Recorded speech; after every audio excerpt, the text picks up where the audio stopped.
Joo, tänään puhutaan siitä, onko urheilija valmis voittamaan, ja puhutaan siitä kehäkamppailulajien näkökulmasta. Samat lainalaisuudet liittyy myöskin työelämässä, työyhteisössä, erilaisista suoriutumisista selviytymiseen ja tavoitteiden saavuttamiseen yhtä lailla. Mutta mitä pitää sisällään, että ollaan niin kuin valmiit voittamaan ja saavuttamaan tavoitteet, varsinkin kivenkovassa huippu-urheilussa, jossa kilpailu on kovaa ja vastustajat tekevät monta asiaa oikein, jolloin ne erot on äärimmäisen pieniä urheilijoiden välillä. Niin keskustellaan ja pohditaan tässä tänä päivänä tätä. Tämä perustuu paljon siihen, että kun me kirjoitettiin Paloheimon Pekan kanssa tämä meidän kirja Yhteisövalmentaja johtaa 2024, niin me haastateltiin noin 50 henkilöä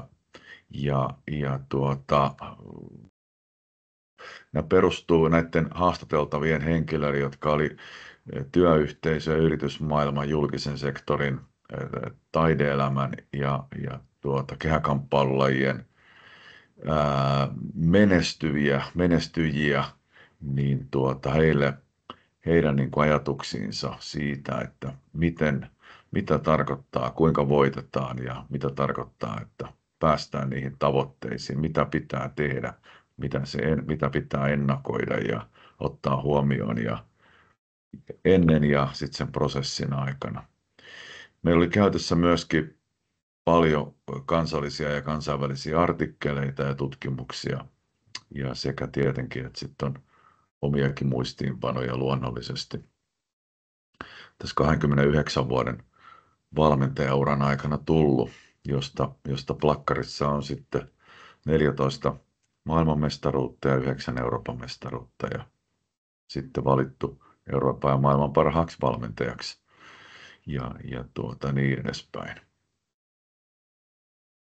Miksi toiset urheilijat voittaa ja toiset eivät voita?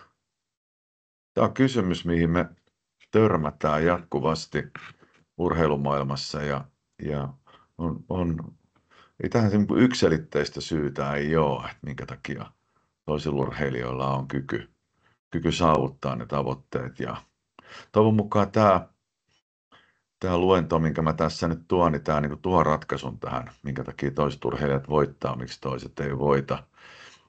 Urheilijan kannalta se on niin kuin sinänsä vähän sattuman peliä, se urheilija ei välttämättä tiedä aina, minkä harjoitussalin oven se avaa, kun se innostuu kulloisestakin urheilulajista ja katsoo sitten paikkakunnan internetsivuja tai muita sitten mistä voi selvittää, että mitä urheilulajitarjontaa siellä kotipaikkakunnalla on tai lähiseudulla on, ja eihän sitä koskaan tiedä, mikä se valmennuksen ja koko seuran niin kuin resurssien taso on siihen nähden, mitkä ne urheilijan haaveet ja unelmat ja tavoitteet on.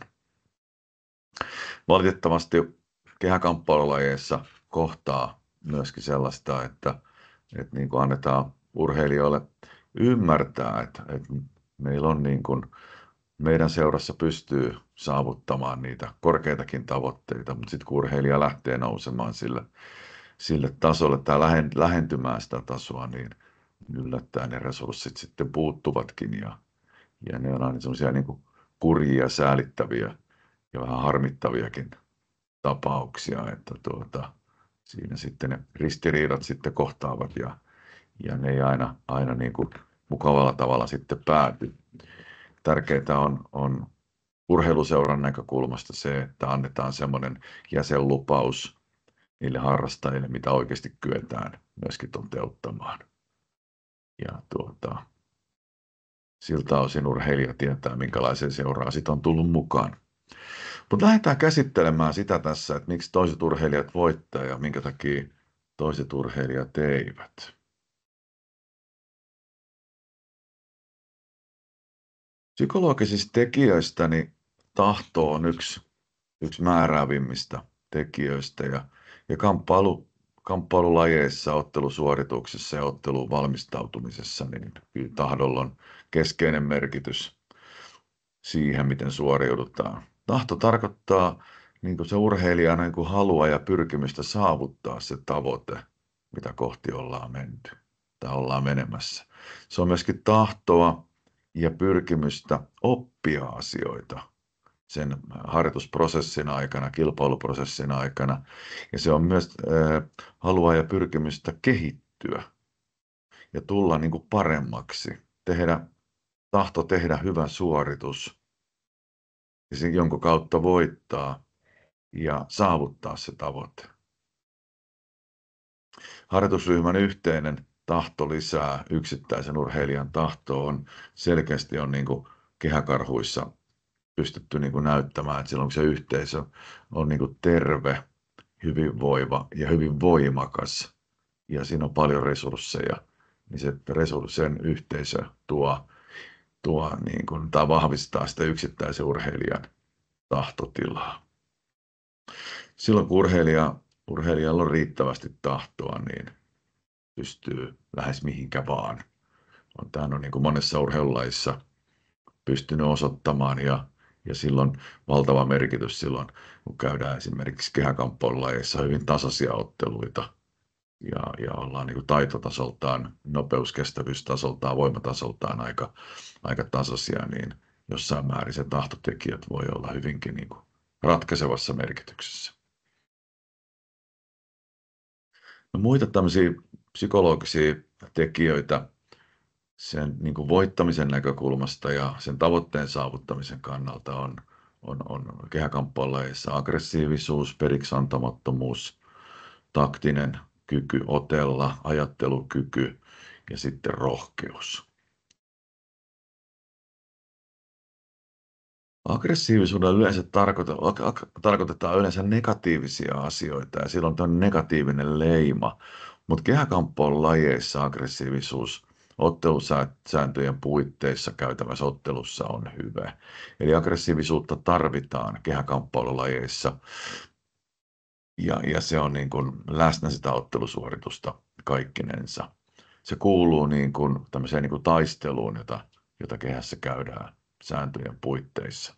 Että tässä kohtaa niin kuin, ja valmennuksen näkökulmasta, että aggressiivisuutta ei saa missään nimessä nähdä negatiivisena asiana, kun se vaan nivoutuu siihen urheilutoimintaan niin kuin lajisääntöjen ja toimintakulttuurin mukaisesti.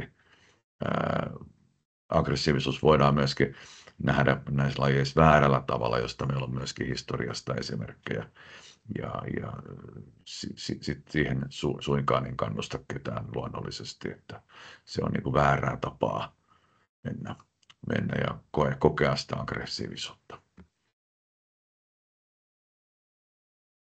Periksantamattomuus on toinen tämmöinen psykologinen tärkeä tekijä. Eli urheilija ei luovuta silloin, kun on tiukka ottelu, ei anna periksi. Ja ottelutilanteessa, vaikka se paha olo tulee, siinä se tulee lähes aina läsnä, niin urheilija ei siinä kohtaa anna periksi. Urheilija viestii vastustajalle, että mä jaksan, mä kestän, mä pystyn, mä oon taitava, jolloin se vastustaja antaa periksi helpommin. Ja itse harjoitustilanteissa, jossa muun muassa usein esimerkiksi rankoissa nopeuskestävyysharjoituksissa väsymys valtaa urheilijaa, niin urheilija on hyvin periksi antamaton, joka johtaa siihen kehittymiseen sitten ja tässä kohtaa tärkeän nopeuskestävyystason nousuun.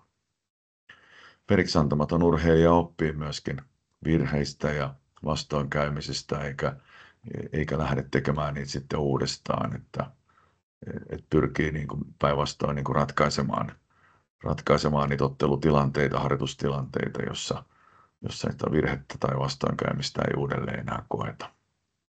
Eli se on selkeästi niin kuin sitkeyttä ja kovuutta, itsepintaisuutta.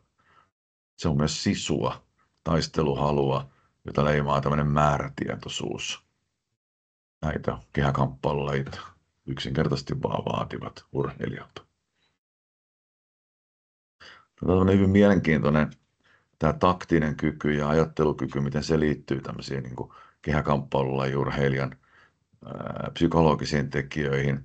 Tämä on lainattu suoraan psykologian professori Matti Urrilalta, joka oli entinen psykologisen valmennuksen erityisasiantuntija, hyvinkin aktiivinen urheilukentällä, mutta nyt eläkkeelle jäänyt ja pois aktiivisesta niin kuin meidän valmentajakouluttajien kouluttajan työstä, joka on sinänsä ollut harmi. Mutta Matti toi esille sitä niin, että taktinen kyky on käyttää taktiikkaa, eli eri tapoja tässä meidän lajissa niin kuin, otella kehässä tavoitteen saavuttamiseksi. Tai se on kykyä otella menestyksekkäästi yhdellä ainoalla opetellulla taktiikalla.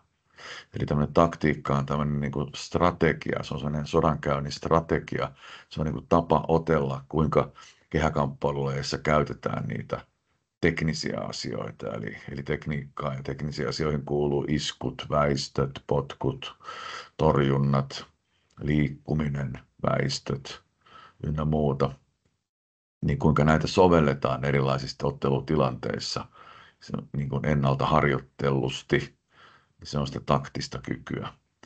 Ja taktiseen kykyyn liittyy myöskin tämä, että se on kyky arvioida näitä ottelutilanteita ja toimia niiden vaatimalla tavalla, että jos tilanne muuttuu kovasti ottelun aikana, esimerkiksi urheilija on vaikka selkeässä johtotilanteessa ottelussa, niin urheilijalla on tämmöinen taktinen kyky ajatella ja mahdollisesti jopa muuttaa sitä ottelutaktiikkaansa, tapansa otella siinä kohtaa, tai jos on toistepäin tilanne, tai niin edespäin, minkälaisia tilanteita vastustajat saattavat olla pitkiä, lyhyitä, vahvoja, heikompia, hitaita, nopeampia ja niin edespäin, jotka vaatii tietynmoista semmoista taktista muuntumiskykyä sen ottelun aikana. Ja näitä kaikkia on täytynyt tietenkin harjoitussalilla harjoitella etukäteen, että siellä on valmentajan turha näitä vaatia sieltä kesken ottelu, jos ei niitä harjoitussalilla ole riittävän paljon aikaisemmin harjoiteltu.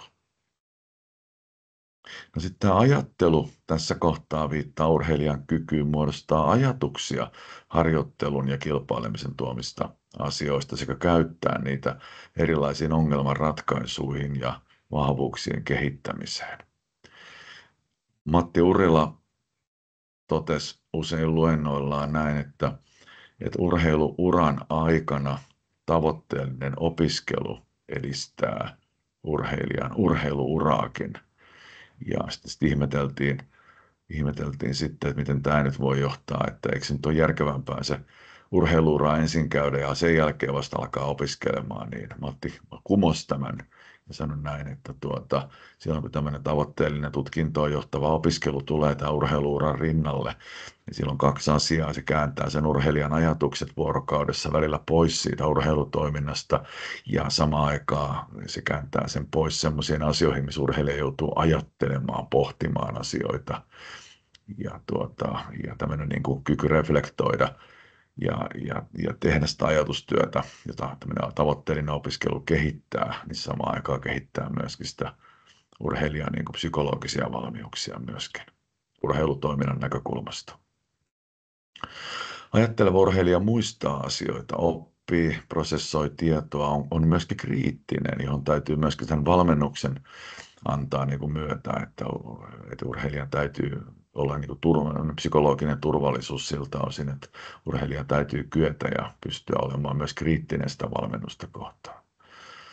Mutta ajatteleva urheilija käyttää luovuutta ja on älykäs tekemisissään kaikkinensa.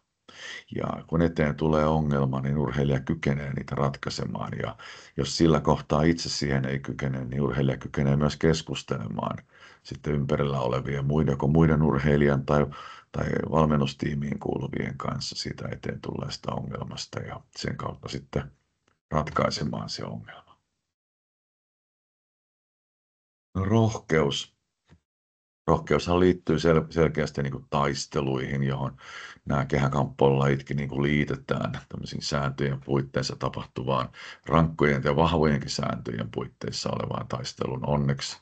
Onneksi on tiukat ja vahvat säännöt, mutta se on kuitenkin hyvin niin kuin jännittävä tilanne nousta sinne kehään. Ja usein urheilijat sanovatkin näin, että vaikka niitä otteluita olisi kuinka paljon plakkarissa, niin aina on hyvin jännittävää nousta sinne kehään. Ja rohkeutta on uskaltaa mennä kohtaamaan se vastustaja sinne kehässä. Me ei koskaan tiedetä ennen kuin me mennään sinne kehään, että kuinka hyvin se urheilija on harjoitellut ja me ei tarkkaan tiedetä, miten mitkä hänen taito-ominaisuutensa on, kuinka kestävä hän on, kuinka voimakas hän on ja kuinka nopea hän on ja niin edespäin. Ja silti on niin kuin rohkeutta kohdata tämä vastustaja. Rohkeutta on myöskin tämän urheiluprosessin aikana kyky tehdä itseään ja urheilutoimintaa koskevia päätöksiä. Välillä joutuu tekemään hyvinkin rohkeita päätöksiä sen oman uran kannalta, että joudun priorisoimaan asioita elämän aikana urheilutoiminta edellä. Ja sanonkin tässä näin, että urheilutoiminta edellä, koska niin kuin tämä 29 vuoden kokemus valmentajana ja näiden maailman- ja Euroopan mestareiden kanssa työskentely, niin kyllä se lähes poikkeuksetta on kyllä ollut sitä niin, että nämä urheilijat on joutuneet tekemään hyvinkin niin kuin jossain määrin jopa vaikeita päätöksiä sen oman elämänsä kannalta, että se urheilu on todellakin ollut se elämän ykkösasia ja sitten muut asiat tukevat sitä urheilua ja saada semmoinen harmonia siihen omaan elämään rohkeasti luotua, että tavallaan muitakaan elämän osa-alueita ei laiminlyö. Eli se elämä niin kuin soljuu eteenpäin, vaikkakin se urheilu vie niin kuin suurimman osan ja jossain määrin jopa leijonan osan sen urheilijan elämästä. Mutta sitten myöskin rohkeutta on ottaa esille epäkohtia sosiaalisista riskeistä huolimatta. Ja tämä on niin kuin kehäkamppailulajeissa vähän semmoinen asia, mitä ehkä rohkeuden kannalta ei niinkään tuoda esille, koska meillä on, niin kuin, meillä on vielä, niin kuin, vielä vähän semmoista vanhakantaisuutta jonkin verran olemassa, että meillä on jotain tämmöisiä hahmoja mukana näissä kamppailulajeissa, jotka on niin kuin tämmöisiä hyvin vahvoja auktoriteetteja ja niiden niin kuin valta-asema perustuu johonkin muinaisuuteen, johonkin mitä aikanaan joskus on ollut. Tai sitten heitä ei voi niin kuin kyseenalaistaa millään tavalla. Heidän kanssa ei voi heidän kanssa se dialogi on niin kuin soljuvaa ja toimivaa silloin, kun heidän kanssaan on samaa mieltä. Mutta ylipäätänsä jos he antautuvatkaan minkäänlaiseen niin kuin dialogiin, saati urheilijoiden kanssa tai sitten muiden valmentajien kanssa, niin meillä on, mutta tämä murros on koko ajan käynnissä ja tämän murroksen tekee, että me niin tämmöisistä hahmoista pikkuhiljaa päästään eroon ja näiden hahmoista eroon pääseminen tarkoittaa, että lajin taso tulee sen kautta lajien taso nousemaan ja harrastajia virtaamaan salille entistä enemmän, koska maailma ja ihmiset ovat muuttuneet ja nämä on tämmöisiä dinosauruksia, jotka on niin kuin jo muinaisjäännöksiä. Ja näille nuorille urheilijoille tänä päivänä vaatii ennen kaikkea rohkeutta ottaa esille näitä edellä mainitun kaltaisia epäkohtia riskeistä huolimatta. Ja kyllähän näitä tämmöisiä on niin kuin jatkuvasti esillä ja sitten näihin niin kuin, riskinottaneita urheilijoita sitten vaihtaa seuraa ja ne valmennussuhteet päättyvät näiden kanssa. Mutta tämä on niin kuin maailman tässä kohtaa niin kuin sellainen, niin kuin, näin maailmassa tulee tapahtumaan. Dinosaurukset loppuvat ja maailma muuttuu ja autot on muuttunut paremmaksi ja erilaisemmaksi ja sähköautot vallannut polttomoottoriautoja ja autoilta markkinatilaa sun muuta. Tämä niin kuin maailma kehittyy koko ajan tältäkin osin, että dinosaurukset tulee tältäkin osin niin kuin vähentymään ja jäämään loppujen lopuksi pois, onneksi. Kehäkamppailulla ja harjoittelu vaatii päivittäin oikeita ja rohkeita sekä päättäväisiä valintoja, jolloin se urheiluura on niin kuin ykkösasia, niin kauan kuin se urheiluura kestää. Kyllä jos urheilija miettii sitä omaa 24 tuntia vuorokaudessa, niin kyllä siitä niin kuin siitä vie sen harjoittelulle sen oman tuntimääränsä ja riippuen mitä harjoitusohjelmassa on kulloinkin vuorossa. Harjoituksiin valmistautuminen vie oman aikansa ja harjoituksista palautuminen vie oman aikansa. Ja useinhan se on näin, että tämmöiset harjoitukset myöskin väsyttävät urheilijaa aika paljon, jolloin se urheilija vaatii ehkä vähän enemmän lepoa, unta kuin ehkä tavallinen työssäkävijä jossain kohtaa. Useat urheilijat käy mielikuvaharjoitteluita tulevasta harjoittelusta tai harjoituksen jälkeen, jolloin on syytä olla tämmöistä niin kuin aikaa tälle mielikuvien käymiselle sen harjoituksen sisällöistä, koska se on myöskin yksi kehittymisen niin kuin tärkeä niin kuin tämmöinen peruspilari. Ja jossain kohtaa on sillä tavalla, että ne harjoitusajat saattavat olla sen verran hankalia, että urheilija joutuu valitsemaan niin kuin työn sitten ja ihmissuhteiden kanssakin niin kuin jopa tekemään rankkojakin valintoja tältä osin. Mutta se aika, minkä urheiluura kestää, se ei ole koko elämän. Se on käytännössä se on ne vuodet, ne on elämän parhaat vuodet ihmisellä, niin urheilija tekee siitä niin kuin tietoisen päätöksen, että tämä on nyt se aika, milloin mä panostan tähän urheiluuraan ja yritän saavuttaa nämä tavoitteeni. Ja ne urheilijat, jotka onnistuu saavuttamaan nämä tavoitteet, Euroopan ja maailmanmestaruuden, varsinkin nämä, ketä itse tunnen ja olen valmentanut ja ketä haastattelin tähän meidän teokseen, niin nämä osas aika hyvin yhdistää sit siihen kuitenkin tämän opiskelun, työn ja perhe- ja parisuhdeasiat ja muut niin kuin ystävyyden ja oman hyvinvointiin liittyvät asiat. Se vaatii omaa taitoaan ja se on myös sellainen asia, mistä tämmöinen niin kuin, mistä valmentajan on syytä myös käydä keskustelua urheilijoiden kanssa ja valmentaja pystyy myöskin tältä osin valmentamaan urheilijoita niiden tiukkojen ja joskus mutkikkaidenkin asioiden edessä. Eli kuuluu myöskin osana myöskin valmentamiseen tämän kaltaisten asioiden keskustelu.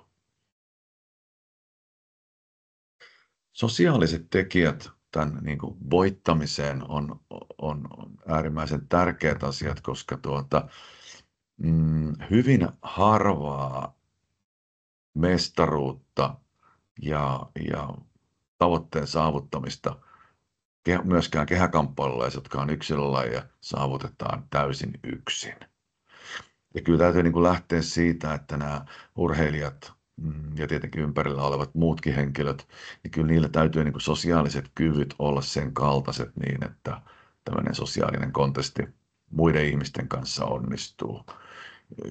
Onnistunut sosiaalinen kontesti ei ole ehdotonta tottelevaisuutta, miellyttämistä ja tämmöistä jonkun pillin mukaan menemistä. Se ei suinkaan ole tätä. Tämmöinen sosiaalinen kontesti ei tässä kohtaa ole se, joka tuo niitä sosiaalisia etuja urheilijalle sen menestyksen kannalta, vaan kun se oikeastaan tarkoittaa sitä niin, että urheilija, joka kykenee saamaan ympärillä olevat ihmiset työskentelemään sen oman tavoitteensa eteen, on sosiaalisesti kyvykäs. Ja silloin tämmöinen sosiaalinen kyky antaa urheilijalle niin kuin edun ja mahdollisuuden niin kuin saavuttaa se, mitä ollaan niin kuin kulloinkin saavuttamassa, Euroopan tai maailmanmestaruus vaikkapa. Eli nämä urheilijat, ketkä saa ympärillä olevat fysioterapeutit, muut valmentajat, muut urheilijat, maajoukkueen valmentajat, niin kuin tekemään asioita, jotka hyödyttää hänen urheiluuraansa ihan terveellä tavalla, niin kyllä nämä saa itselleen niin kuin valtavan edun. Ja sitten siihen liittyy vahvasti myöskin se, että urheilija, joka kykenee myöskin vastaanottamaan tämän avun ja neuvon, niin sitä aletaan niin kuin olemaan aika lailla, että mitä vastustaja ei välttämättä ole ehkä kyennytkään niin hyvin tekemään kuin itse on ehkä kyennyt. Tähän kannattaa kiinnittää huomiota valmennuksessa ennen kaikkea tähän sosiaalisiin niin kuin vaikutuksiin.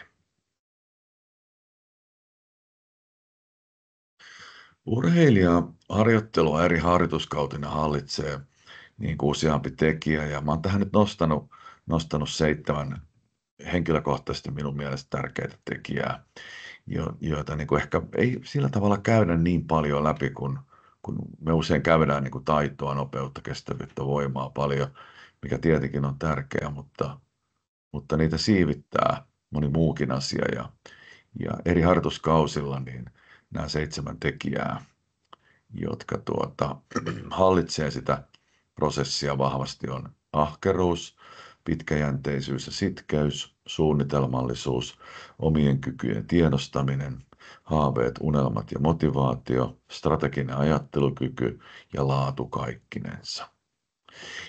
Ja tuossa käydään nyt läpi, että mitä nämä käytännössä tarkoittavat. Ahkeruus. Me ollaan kaikki nähty ahkeria urheilijoita harjoitussalilla ja ahkera urheilija on valmentajan ja muidenkin urheilijoiden silmissä innokas ja työskentelee paljon sen urheilusaavutuksensa eteen ja on hyvin niin kuin ponnisteleva ja ponnistelua myöskin vaikeina hetkinä. Näitä ahkeria urheilijoita leimaa tämmöinen määrätietoisuus, joka selkeästi kyllä näkyy heidän siinä olemuksessaan. Ahkeruus näyttäytyy kovana työntekona ja se kova työnteko niin kuin tarkoittaa tämmöistä niin kuin aktiivista, aloitteellista, ratkaisukeskeistä tarkoituksenhakuista työntekoa, jossa niin kuin tavoitteena on sen päämäärän saavuttaminen. Ja se näkyy myöskin harjoitussalin ulkopuolella niissä päivittäisissä muissa valinnoissa. Ja tietenkin kilpailupaikalla ahkera urheilija myöskin niin kuin reippaus on ehkä sitä silmiinpistävä siellä kilpailupaikallakin. Ahkera tekee paljon ja pyrkii myöskin saavuttamaan niitä tavoitteita ja näkee niin kuin sen ahkeruuden yhtenä semmoisena hyveenä, jonka näkee myöskin valmennus. Itse henkilökohtaisesti näen ahkeruuden yhtenä lahjakkuuden osa-alueena myöskin. Kun puhutaan niin kuin erilaisista urheilulahjakkuuksista, niin mä näen ehdottomasti, että ahkeruus on yksi, koska vaikka on kuinka motorisesti lahjakas, niin jos ei ahkeruus leimaa tätä motorisesti lahjakasta henkilöä tai urheilijaa, niin siitä ei kyllä sitten ei mestaria tule. Pitkäjänteisyys siivittää, näkyy tuohon ahkeruuteen liittyy, mutta on kumminkin oma hyveensä tässä kohtaa. Eli urheilijalla on kyky harjoitella koko harjoitusvuosi ja pidempäänkin, vaikka välillä harjoittelu tuntuu niin kuin vaikealta. Ja luonnollisestikin kaikilla urheilijoilla motivaatio on välillä ajoittain koetuksella. Se pitkäjänteisyys on perään antamattomuutta ja peräänantamattomuutta niin harjoitella, vaikka kuinka tuntuu välillä, että joku harjoitus ei ehkä, nyt tämä ei ole ihan ehkä mua varten tai nyt jotenkin tänään ei vaan ole mun päiväni, niin kuitenkin tehdään se parhaalla mahdollisella tavalla. Tai harjoituksiin ei tuntia ennen esimerkiksi ei huvita lähteä ollenkaan, että on älyttömän paljon kivempi vaikka pötköttää sohvalla tai jotain muuta tehdä, niin pitkäjänteinen periksi antamaton urheilija niin lähtee harjoituksiin ja huomaa harjoitusten jälkeen, että hyvä kun lähdin, hyvä kun osallistuin harjoituksiin. Se on ennen kaikkea sitoutumista siihen toimintaan, mihin on ryhdytty. Se on vastavuorosta sitoutumista. Pitkäjänteinen urheilija, periksi antamaton urheilija tietää, että se valmentaja on sitoutunut, muut harjoituskaverit on sitoutuneet. Niin kyllä mä oon itse kanssa sitoutunut ja me yhdessä saavutetaan sitä mun asettamaa tavoitetta.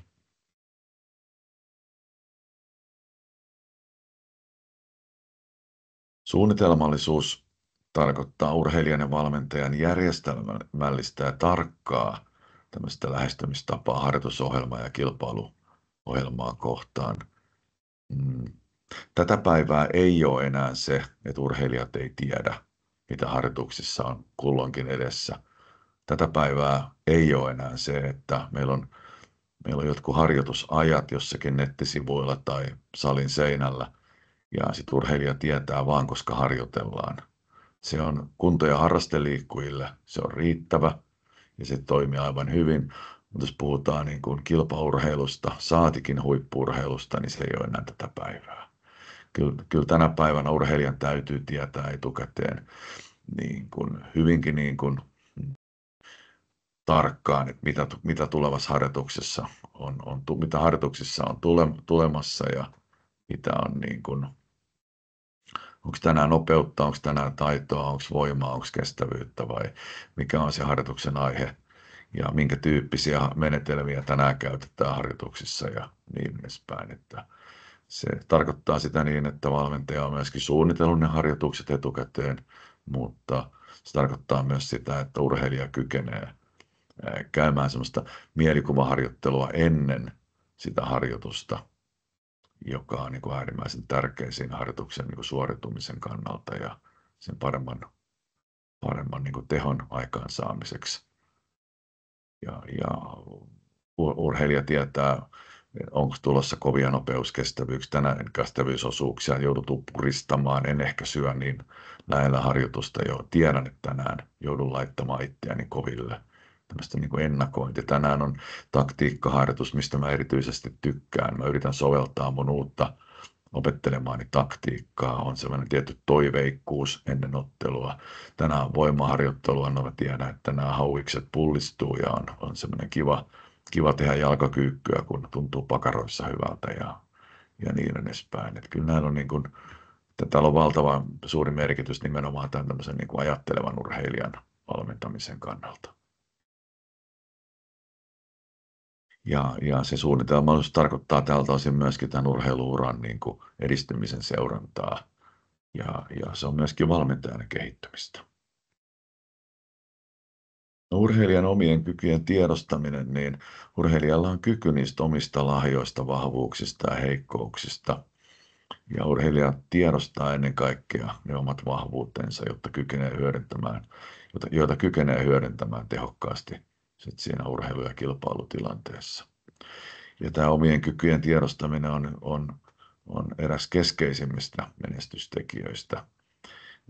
Valitettavan usein on tilanteita, jossa urheilija ei ole kyennyt riittävästi niin kuin niitä omia kykyjään tiedostamaan ja sitten se ajatus on niin kuin pikkusen pidemmällä, millä ne omat niin kuin fyysiset ja psykologiset taidot niin kuin sen kehäkamppailulajien kannalta menee ja sitten mennään ehkä vähän liian nopeasti sitten eteenpäin. Ihan sama koskee valmentajiakin, että kyllä valmentajatkaan ei aina tässä kohtaa onnistu. Mutta silloin kun se niin kun ymmärretään ja onnistutaan ja tiedetään niistä, millä tasolla mennään, silloin mennään oikeisiin kilpailuihin. Ja kun tiedetään oman tasoisiin kilpailuihin ja kun tiedetään ne omat vahvuudet, niitä vahvuuksia kehitetään entistä enemmän. Ja jos tiedetään ja kun tiedetään niitä kehittämisen kohteita, niin niitä sitten rauhassa myöskin kehitetään sen harjoitteluprosessin aikana. Ja kilpaillaan sen tasoisissa kilpailuissa, missä urheilija kulloinkin aina sitten on. Haaveet, unelmat ja motivaatio. Ne haaveet ja unelmat kumpuaa jostakin, mitä haluaisi saavuttaa. Onko sitten Suomen mestaruus, Euroopan mestaruus tai maailmanmestaruus tai olympialaisiin pääsy tai mikä onkaan sitten se haave ja unelma. Äärimmäisen tärkeä asia ja on yksi semmoinen niin kuin, yksi tärkeimpiäkin asioita. Ja haaveita ja unelmia siivittää motivaatio. Urheilijan motivaatio harjoitella, kilpailla ja laittaa urheiluura elämässään tärkeään asemaan. Ne on isoja asioita. Ja se motivaatio, aika mielenkiintoista, että se motivaatio myöskin tulee viihtymisestä siinä urheilutoiminnassa, kun sinne harjoitussalille on mukava tulla tai siinä kilpailupaikalla, kun tietää vaikka se kuinka sisältää niin kuin stressitekijöitä, niin kun kumminkin viihtyy, ja yleensä se viihtyminen tulee siitä, että kuinka nämä ihmisten väliset vuorovaikutustilanteet toimii. Ja tässä on taas yksi asia, missä meidän valmentajilla ei ole ihan runsauden pulaa niin kuin tämän tietoisuudesta on tämä, että se harjoitussalilla se viihtyminen ja vuorovaikutukset muiden ihmisten kanssa on yksi äärimmäisen merkittävä motivaatiolähde kilpaurheilijalle. Tähän kannattaisi nykyistä enemmän resurssoida.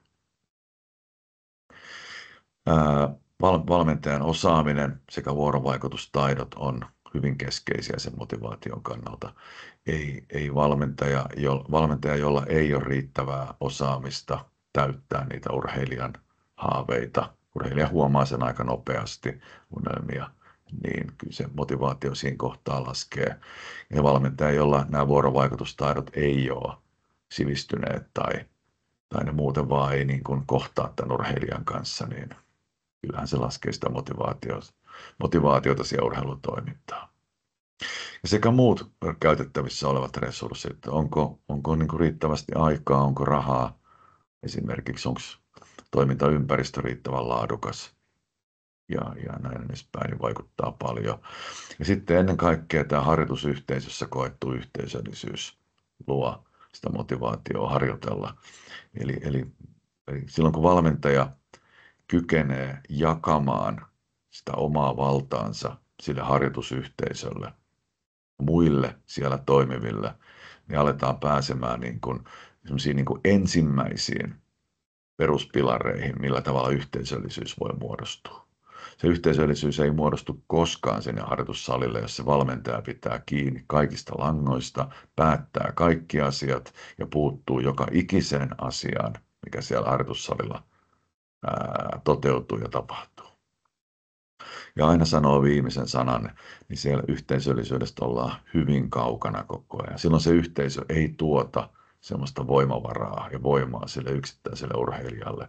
Ja silloin tämä yhteisö ei tässä kohtaa ole se motivaation tuoja sille urheilijalle. Silloin urheilija kokee sen motivaation niin kuin muualta, mutta silloin jää myöskin saamatta todella paljon.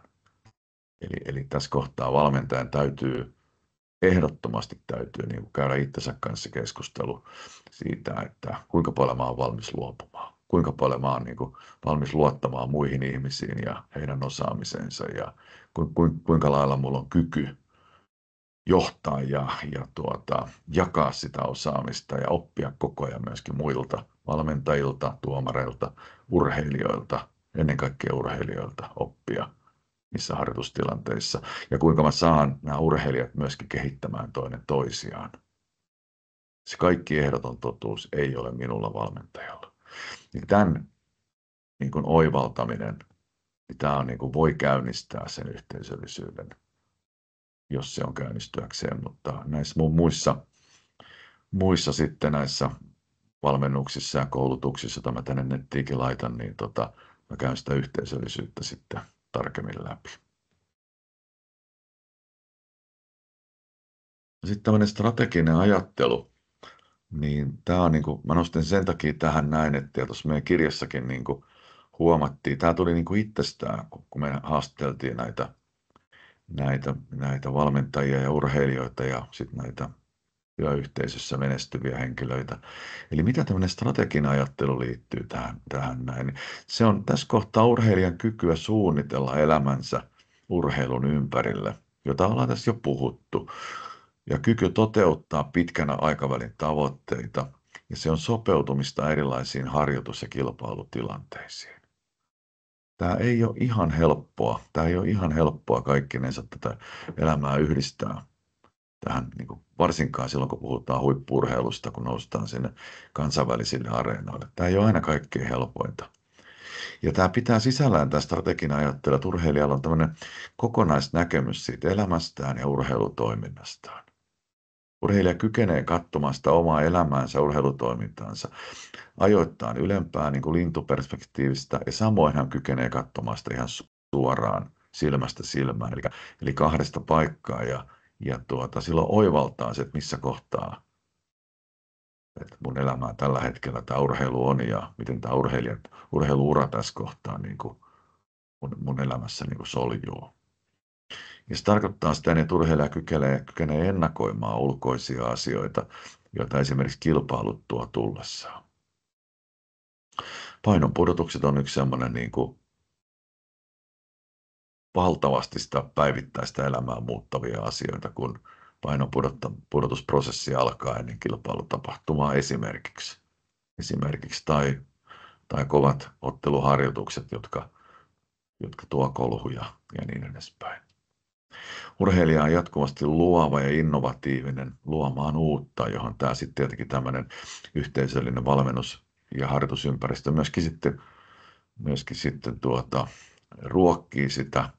Ja taas tämmöinen hyvin autoritäärinen jonkun hahmon hallitsema tämmöinen valmennusyhteisö sitten tietenkään ei sitä anna sen paisua, eikä ei anna sen nousta niin kuin esille, jolloin tämä strateginen ajattelu tässä kohtaa sitten kärsii tältä osin.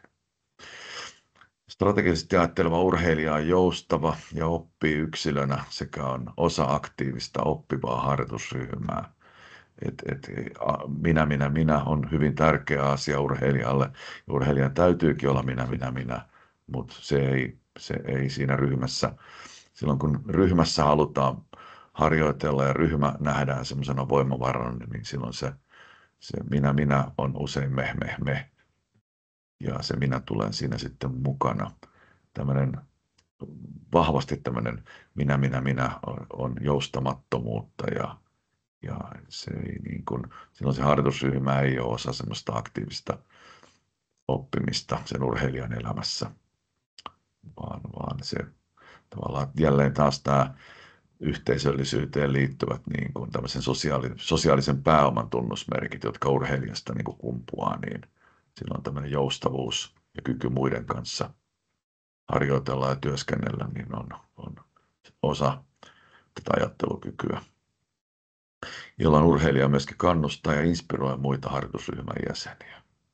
Urheilija kykenee ennakoimaan asioita ja tunnistamaan harjoittelun tuomat vaikutukset siihen omaan niin kuin kehittymiseensä, joka on tämä viimeksi mainittu on äärimmäisen tärkeä asia, koska valmennuksen tavoitehan on se, että urheilija kehittyy koko ajan ja mennään niin kuin portaittain ylöspäin ja kohti vaativampia kilpailutapahtumia ja vaativampia suorituksia, niin strategisesti ajattelu urheilija kykenee myöskin ennakoimaan tämän harjoittelun tuomia niin kuin näitä vaikutuksia.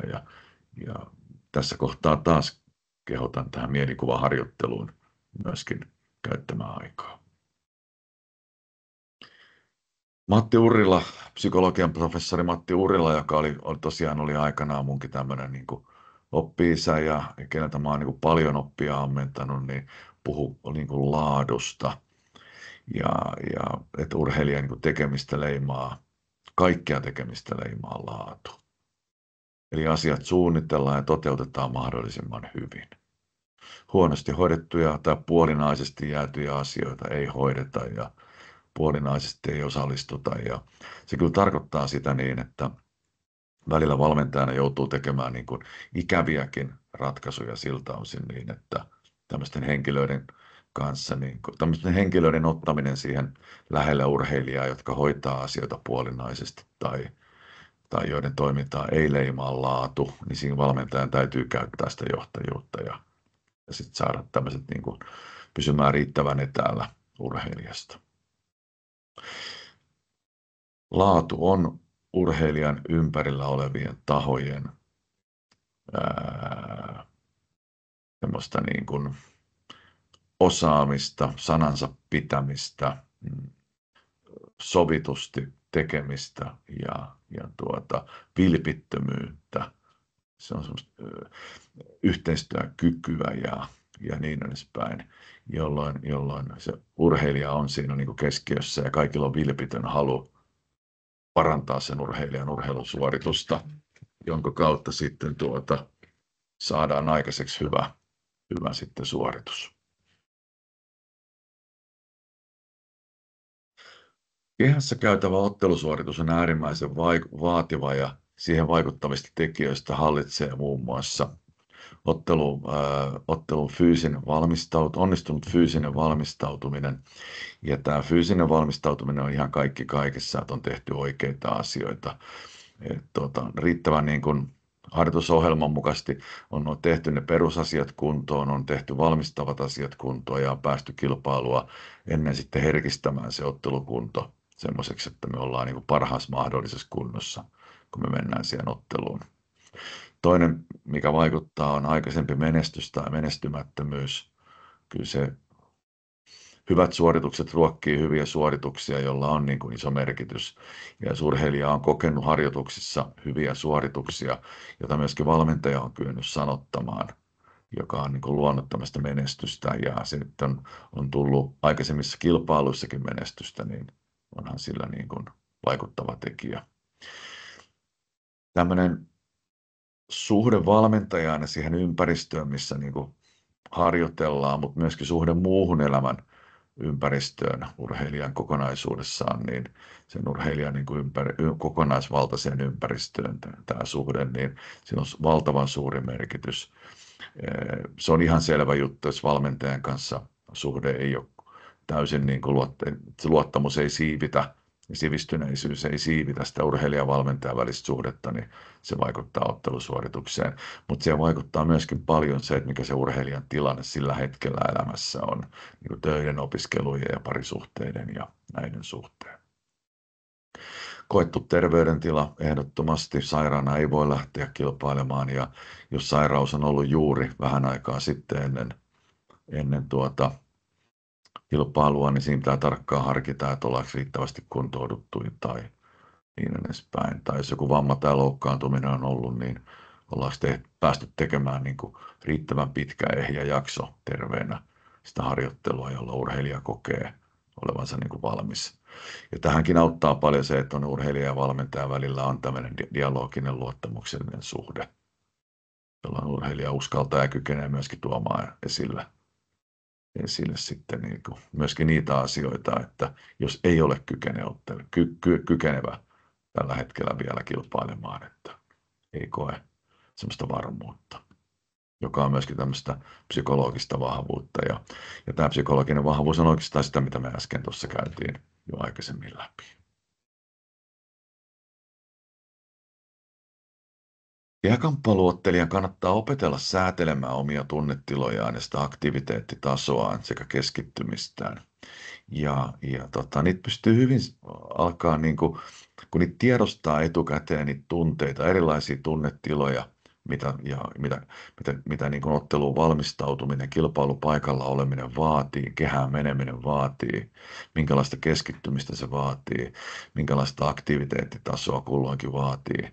Kun ne tavallaan tiedostaa ne tilanteet ja kun niitä on riittävästi myöskin kohdattu, ja harjoitussalillakin niistä on keskusteltu ja pyritty simultoimaankin vähän vastaavan tyyppisiä tilanteita. Niiden kohtaaminen on huomattavasti helpompaa. Ja niitä kannattaa opetella. Ja niitä luonnollisesti harjoitellaan niin kuin harjoitussalilla tämmöisiä erilaisia menetelmiä maksimaalisen tahtosuorituksen ja ponnistuksen kehittämiseksi. Muun muassa tehdään fyysisesti jopa raskaampia harjoituksia kuin se itse ottelutilanne on. Mutta tässä kohtaa niin neuvoisin sitä, että esimerkiksi nämä otteluharjoitukset tehdään mahdollisimman ottelunomaisesti siellä harjoitussalilla. Eli jos vaan suinkin on tuomari käytössä, niin se tuomari on niissä otteluharjoituksissa mukana kehässä ja ne otteluharjoitukset kehässä kestävät sen otteluajan, mihin kulloinkin valmistaudutaan, on sitten 3x2 tai 3x3 minuuttia. Ja siinä käydään ihan otteluvauhdilla, ihan täydellä otteluvauhdilla niitä otteluita. Ja sitä harjoitusottelua salilla edeltää ihan samanlainen valmistautuminen kuin valmistauduttaisiin kilpailuissa siihen otteluun ja niin edespäin.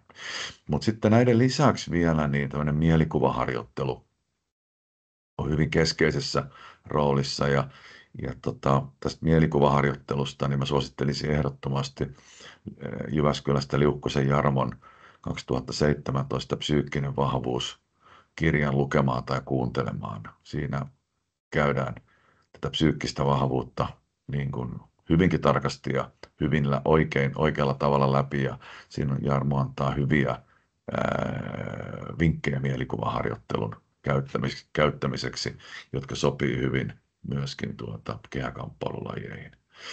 Yksi sellainen mielikuvaharjoitus, mitä on jotkut urheilijat käyttäneet, on se, että urheilija käy semmoinen 10-14 päivää ennen ottelua, niin aina ajoittaa läpi mielessään sitä hetkeä, kun urheilija lähtee kävelemään sinne ottelukehään ja sitten nousee sinne ottelukehään. Että se on se meneminen ja kulkeminen sen ottelukehään, niin siinä on kuitenkin semmoinen aika hyvinkin semmoinen jännittävä paikka ja sitä käy niin kuin mielessä useampaan kertaan, niin kuin, että miltä se tuntuu, kun siellä, mitä niin kuin asioita on ympärillä, kun siellä pukuhuoneessa aletaan niin kuin valmistautumaan ja valmistautumaan siihen otteluun, kuinka pitkälle sitä haluaakaan sitten niin kuin käydä sitä ajatusleikkiä tai ajatusta. Ja sitten sieltä lähtee käymään mielessä, kun lähdetään valmentajan kanssa kävelemään sinne ottelukehään, kun siinä kohtaa näkee ihmisiä ja näkee sen pelottavan kehän siellä ja näkee vastustajan toisella puolella kehää ja nousee ne portaat sinne kehään ylös ja kohtaa siinä tuomarin ensiksi ja näkee vastustajan siellä toisessa kehänurkkauksessa ja niin edespäin. Että näillä on ollut ihan hyvinkin positiivista vaikutusta kehäkamppailulajille, urheilijoille. No mitä on minäkeskeisyys ja tehtäväkeskeisyys tämmöisen niin kuin voittamisen näkökulmasta? No tässä kohtaa mä niin kuin sanoisin näin, että tämä tehtäväkeskeisyys on ehkä se enemmän, mihin kannattaa pyrkiä. Niin kuin, että kumpikaan yksistään ei ole se, joka toimii täysin pelkästään, että molempia tarvitaan, mutta mä sanoisin näin, että tämmöisellä tehtäväkeskeisyydellä on henkilökohtaisesti minun mielestä niin kuin parempi vaikutus.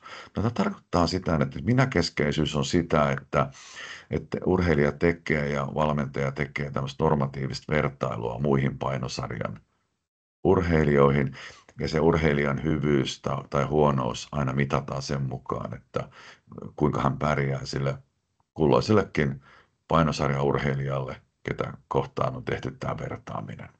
Ja tämä vertaaminenhan on tapahtunut sitten siinä ottelussa, että jos urheilija voittaa todella hyvän urheilijan ja menestyneen urheilijan, niin silloinhan se on ollut täysin niin kuin oikein. Ja silloin urheilija on yleensä tehnyt hyvän suorituksen ja on saattanut jopa kehittyäkin ja niin edespäin.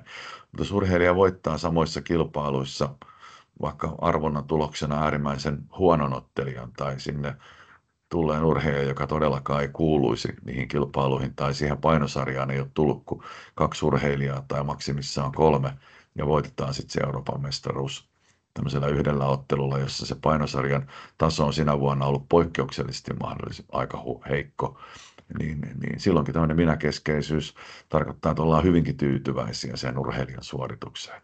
Vaikka se urheilijan suoritus olisi ollut ihan puolinainen, eikä lähellekään niin hyvä, mihin se urheilija kykenee. Tämä ei niin kuin tuo semmoista kehittymistä. Ja tämän vastakohtaa tämmöinen tehtäväkeskeisyys. Ja tehtäväkeskeisyydessä valmentaja ja urheilija arvostaa oppimista, ahkeruutta, yrittämistä ja ennen kaikkea hyvää suoritusta. Ja usein sen hyvän suorituksen tuloksena on sitten voitto tai menestys. Mutta jos ei ole, niin silloin se vastustaja oli tehnyt läksynsä paremmin ja sitten mennään kohti seuraavaa sen jälkeen. Mutta meillä on niin kuin tärkeää se, että me tehdään harjoituksissa ja me tehdään kilpailuissa hyviä suorituksia, niin hyviä suorituksia kuin me vaan osataan, jota leimaa tämmöinen oppiminen, yrittäminen, ratkaisukeskeisyys. Ja tämmöinen näin, että se on niin kuin armeliaampaa ja tähän niin kuin tehtäväkeskeisyyteen mä usein itse käytän ennen ottelua semmoista lausetta urheilijalle, että se riittää, kun teet siellä kehässä sen, minkä sä osaat. Muuta ei tarvitse tehdä. Se on tietynlainen armeliaisuus myöskin, joka voi siivittääkin urheilijaa usein ehkä vähän niin kuin rennompaan urheilusuoritukseen sitten. Ratkaisukeskeisyys ja ongelmakeskeisyys. Mä näen, että tämmöinen ratkaisukeskeisyys, jossa niitä urheilijan niin kuin vahvuuksia nostetaan, heikkouksia ja kehittämiskohteita enemmän esille, on paljon tuottavampaa ja kehittää urheilijaa huomattavasti enemmän. Ja mä perustelen sen sillä niin, että kun meillä valmentajilla kuitenkin näihin urheilijoihin on aina jonkinlainen valtasuhde, ja kun me nähdään näissä urheilijoissa vahvuuksia, onnistumisia, kehittymisiä, ja kun me sanotetaan se, ja samoin kenellä on urheilijaan tämmöinen niin kuin kehittymisen kannalta positiivinen valtasuhde on harjoituskumppaneilla. Ja kun luodaan sellaisia mekanismeja harjoitussalille, missä nämä toiset urheilijat myöskin kehittävät toisia urheilijoita ja antavat niin kuin suullista verbaalista palautetta siitä ja nimenomaan kertovat niitä onnistumisia, samoin kuin valmentaja kertoo ja sanottaa niitä onnistumisia, niin urheilija kokee niistä hyvää mieltä ja kokee semmoista niin kuin elämystä. Ja se tarkoittaa sitä, että urheilija lähtee tekemään niitä asioita entistä enemmän, toteuttamaan niitä kehuttuja tekniikoita, taktiikoita, lyöntejä, potkuja, väistöjä ja niin edespäin, jolloin niistä alkaa pikkuhiljaa muodostumaan osa sitä urheilijan ottelua, harjoittelua. Hän tekee niitä enemmän, hän toistaa niitä enemmän, jolloin niistä muodostuu äkkiä tämmöinen karonkka, tämmöinen niin kuin hänen vahvuutensa. Ongelmakeskeisyys tarkoittaa tässä kohtaa sitä, että niiden urheilijoiden heikkouksia, kehittämiskohteita tuodaan valtavan paljon esille ja eletään niin kuin sen kautta, että aina löydetään jotain kehittämistä. Ei ole niin kuin ikinä saa olla tyytyväinen suoritukseen ja aina on jotain kehittämisen varaa. Ja vielä niitä kehittämiskohteita ja ongelmia ja heikkouksia löydetään jopa ennen ottelua. Siinä kun just ollaan menossa kehään ja lyödään niitä pistehanskoja tai pädejä, niin siinä vielä löydetään muutama heikkous urheilijasta, niin tämä on ehkä tämän ratkaisukeskeisyyden vastakohta ja siitä voi jokainen miettiä, kumpi prosessi on sitten niin kuin tuottavampaa. Ja toki se riippuu aina vähän myöskin urheilijasta, mutta kummassa sitten enemmän viihtyy ja niin edespäin ja kumpaa haluaa toteuttaa. Henkilökohtaisesti näiden meidän tähän kirjaan haasteltavien urheilijoiden taholta, niin kyllä vahvasti tuli esille, että tämmöinen ratkaisukeskeisyys on se voimavaratekijä. Ei missään nimessä tämmöinen ongelmakeskeisyys. Se ei tarkoita sitä niin, että on pelkästään niin kuin onnellista höttöä, että niihin kehittämiskohteisiin ei koskaan puututa ja niitä ei koskaan kehitetä. Niitä kehitetään, mutta ne tuodaan esille vaan siltä osin niin, että ne vahvuudet leimaa sitä urheilijan kehittymistä ja ne kehittämiskohteet tulevat siinä rinnalla mukana.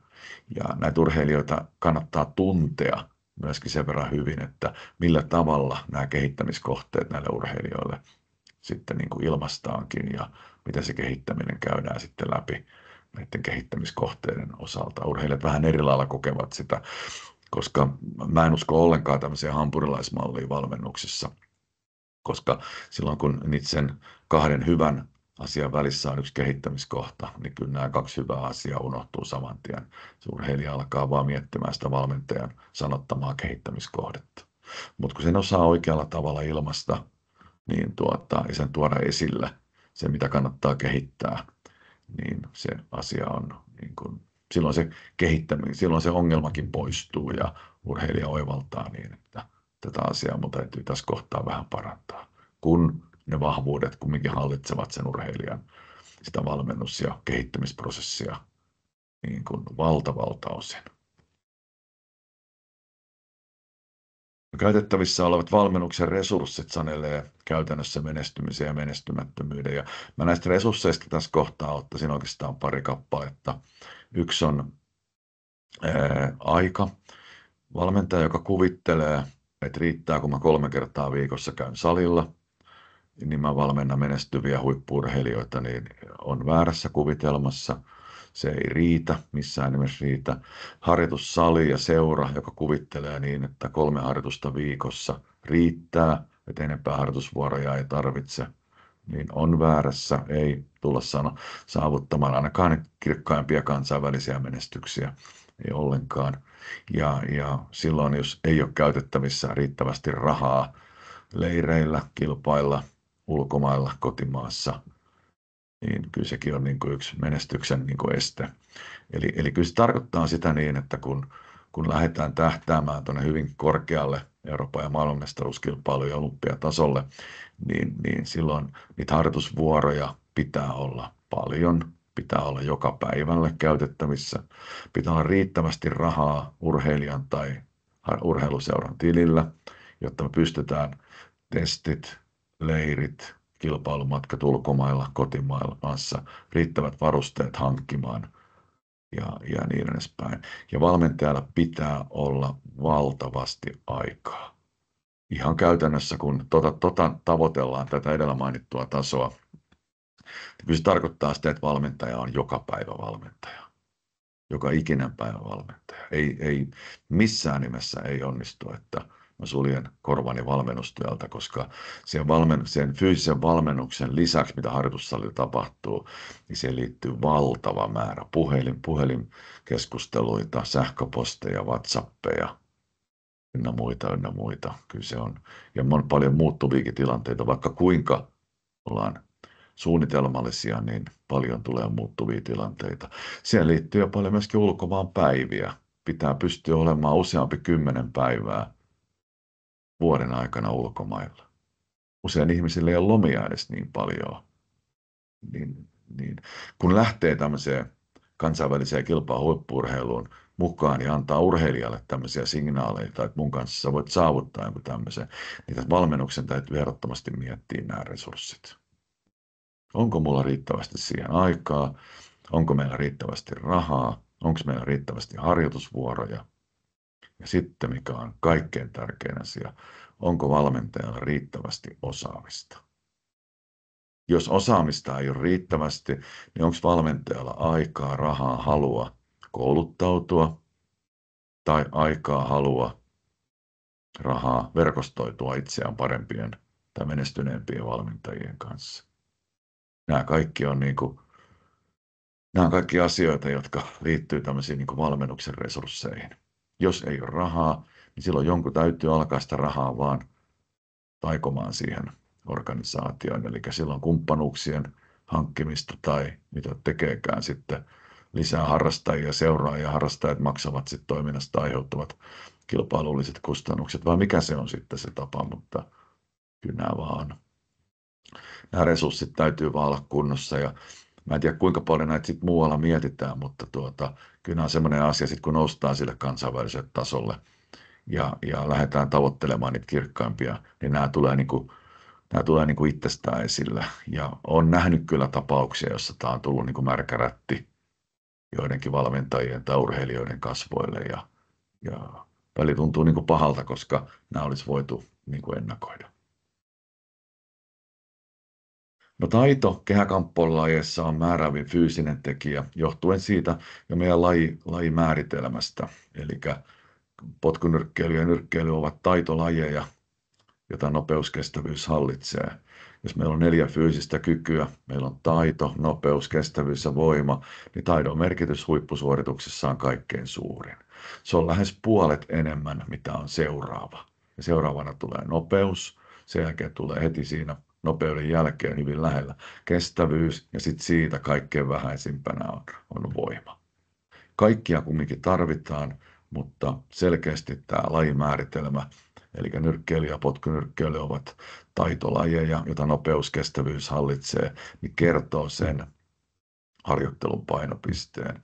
Eli laadukas taitoharjoittelu, jota leimaa nopeuskestävyyden kehittäminen. Nopeuden, kestävyyden ja nopeuskestävyyden kehittäminen. Voimaa tietenkään unohtamatta. Taito edellä kaikissa harjoituksissa. Ja mä ottaisin tähän esimerkiksi vaikka sitten tämmöisen vaikka uinnista, ei tämä nyt niin hirveän hyvä esimerkki ole, mutta kun meillä on nyrkkeilystä totuttu siihen, niin että kun joku tai potkunyrkkeilys siihen, että jollakin urheilijalla esimerkiksi kestävyys ei ollut jossain kilpailussa riittävä, niin saatettu aikaisempina vuosina ja vuosikymmeninä urheilija laittaa juoksemaan, että nyt sitten juostaan, että se kestävyys nousee paremmaksi. Ja kyllähän juokseminen vielä tuokin kestävyyttä paljon, mutta kyllä tänä päivänä vielä enemmän sitä tehdään lajinomaisesti. Eli tehdään vähän pidempiä, vähän enemmän, kuormitetaan sitä lajinomasta harjoittelua siellä harjoitussalilla, jolloin se ottelukestävyys saadaan niin kuin riittävälle tasolle. Ja se juokseminen kuuluu kyllä osaksi harjoittelua, mutta ei pelkällä juoksemisella ei ottelukestävyyttä kyllä saada. Se on vähän niin kuin, jos ajatellaan uimaria, joka valmistautuu uintikilpailuun, vaikka MM-kilpailuihin, niin mä väitän näin, että hirveästi uimari ei käy juoksulenkillä ennen uintikilpailuja, vaan kyllä siellä altaassa kuitenkin niitä kilometrejä vedetään, eikä siellä juoksulenkillä. Ihan sama se on kamppailulajeissa, että kehäkamppailulajeissa, että kyllä siellä harjoitussalilla se kestävyys tehdään. No kilpailuomainen ympäristö, niin tämä on yksi sellainen tärkeä asia, mikä tulee esille monessa noissa kansainvälisissä artikkeleissa tuli tuo kirjaa varten esille, että silloin kun urheiluseurassa on niin kuin ymmärretty se kilpailuomaisen harjoitusympäristön merkitys, niin se antaa lisäarvoa niille urheilijoille ja se parantaa sitä suoritusta. Se tarkoittaa sitä niin, että siellä harjoitussalilla on kehäkamppailulajien osalta, niin siellä on kilpailun kokoinen kehä, sen kokoinen kehä, mikä on kilpailuissa, ja sitä kehää pystyy käyttämään ja käyttävät nämä kilpaurheilijat, mitkä kehässä ottelevat. Kun tehdään niitä otteluharjoituksia, joilla valmistaudutaan kilpailuihin, niin niissä otteluissa käydään ihan täysivauhtisia otteluita siinä kehässä. Se kehä on niin kuin siinä kunnossa, ja siellä kehään tulee mukaan kehätuomari, joka on jo kolmantena henkilönä vie tilaa sieltä kehästä, mutta se myöskin keskeyttää otteluita silloin, kun esimerkiksi lyödään avokämmenellä tai tulee muuten väärä tekniikka tai jotakin muuta tapahtuu, jolloin se otteluaika ei menekään siihen ottelemiseen, vaan se kehätuomari keskeyttää yllättävän paljon sitä kuluvaa aikaa, jolloin se otteluaika jääkin lyhyemmäksi, mitä se muuten jäisi, jos ei se kehätuomari siellä keskeyttäisi, koska se kilpailutapahtumassa on aivan sama. Se kehätuomari keskeyttää sitä ottelua vähän väliä, ja aina se kello ei panna poikki sillä aikaa. Se kehätuomari tuo myöskin siihen kilpailuun tai harjoitteluun semmoisen kilpailun omaisuuden, jolloin se ottelu muuttuu nopeammaksi automaattisesti. Ja samoin kun käydään ihan vaan samoja ottelueriä ja erien pituuksia, mitä käydään kilpailuissakin. Jos potkunyrkkeilijä valmistautuu 3 kertaa 2 minuuttia tai nyrkkeilijä 3 kertaa 3 minuuttia kilpaotteluun, niin silloin ei sparrata salilla 6 kertaa 3 tai potkunyrkkeilijä sparraa 5 kertaa 2 minuuttia, vaan 3 kertaa 2 ja nyrkkeilijä 3 kertaa 3. Täydellä nopeudella, 10 unssia hanskat kädessä ja vaseliinit naamassa ja kehätuomari kehässä. Ja tähän saa vielä huomattavasti kilpailun omaista, kun siinä tulee vaikka muutama valmennustiimiin kuuluva valmentaja tai muutama muu kilpaottelija siihen ympärille, ja ne saattavat sitten tehdä tämmöisen niin kuin arvioinnin siitä ottelusta, että punainen kulma oli tässä kohtaa tänään parempi ja sininen kulma oli parempi. Kuinka vaan, että se myöskin luo semmoista kilpailutunnetta siihen. Mutta tämä viimeksi mainittu edellyttää vaan se, että on niin kuin riittävästi kykyä arvioida se ottelu. Samoin tämmöistä sparraamista, mitä harjoitussalilla tehdään tämmöisessä mahdollisimman kilpailun omaisessa ympäristössä, niin sitä edeltää näillä urheilijoilla täysin sama otteluun valmistava kaavio ja niin sanottu jumppa, mikä tehdään kilpailuissakin, jolloin se urheilija niin kuin oppii siihen, että tietyt rituaalit tehdään ennen ottelua tietyissä järjestyksessä, ja mä teen nyt ne samat täällä harjoitussalilla näihin sparreihin valmistautuessa, niin se myöskin tämmöistä psykologista turvallisuutta myöskin lisää sitten siellä kilpailupaikalla, tämmöiset rutiinit, ja nimenomaan tämmöiset ennalta harjoitellut rutiinit. Urheilija on psykofyysis-sosiaalinen kokonaisuus, ja tätähän me ollaan tässä käyty läpi tämän menestyksen kannalta. Eli nämä psykologiset tekijät, mitä me ollaan tässä käyty, niin ne tahto etunenässä, motivaatio, unelmat, haaveet, ajattelukyky, niin ne hallitsee sitä voittavaa urheilijaa. Samoin fyysiset tekijät tietenkin luonnollisesti, tämä on hyvin fyysistä urheilua, eli mennään se taito edellä, jota nopeuskestävyys siivittää voimaa unohtamatta. Ja sitten nämä sosiaaliset tekijät vaikuttavat, haluttiin tai ei, että kuinka urheilija saa ympärillä olevat ihmiset työskentelemään ja toimimaan sen oman menestyksensä hyväksi. Ja mikä on urheilijan kyky vastaanottaa nämä saamansa apuja ja neuvo ympärillä olevat ihmisiltä.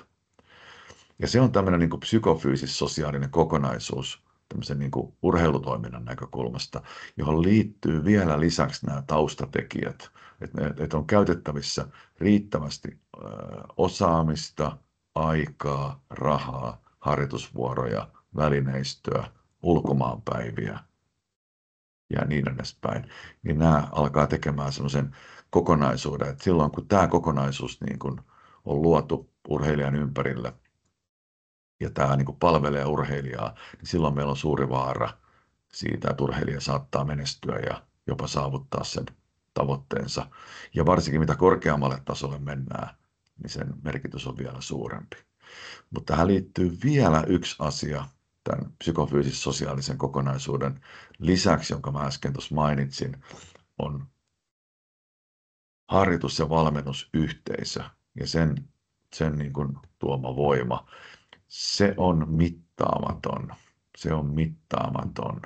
Ja sitten me ollaan puhuttu tässä jo siitä, että silloin kun se valmentaja luopuu siitä vallastaan, oikealla tavalla luopuu siitä vallastaan, kumminkin säilyttää sen johtajuuden, jonkun pitää johtaa sitä prosessia, mutta sitten vallastaan luopuu ja antaa muiden tiimissä ja harjoitusyhteisössä olevien käyttää sitä valtaa, kehittyä, erehtyä, tuoda sitä omaa osaamistaan, niin siellä yhtäkkiä alkaa olemaan aivan valtava määrä sitä osaamista, tietotaitoa, joka kehittää sitä yhteisöä ja sen yhteisössä olevia jäseniä.